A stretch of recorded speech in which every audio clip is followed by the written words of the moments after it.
तेबे सामने आपणकर प्रिय धारावाहिक सीरियल सिंदूर खेल एपिसोड रे आपण माने देखा पाइबे जबरदस्त सीन सामने आपण माने देखा पाइबे जे आज आद्या अंश को घर छाड़ी चली जिबे।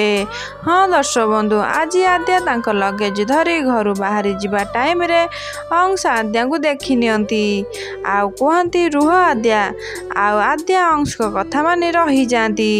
एबे अंश को पार्टी शुणी पूरा परिवार एकाठी होई जाती आउ सेतबेले आद्या कहिबे अंश मु अन्नी को केवल एठी एइथिपाई छाड़ी जाउची कारण मु जानिची तमे अन्नी बिना बंची परिबो नाही।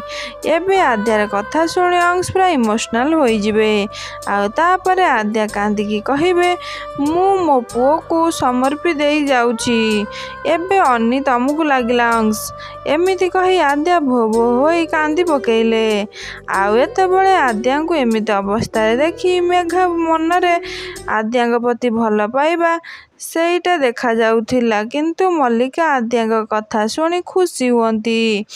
एबे अंश आद्या को एमिति भांगी जिबार देखी तांको लागुची बहुत बड़ झटका।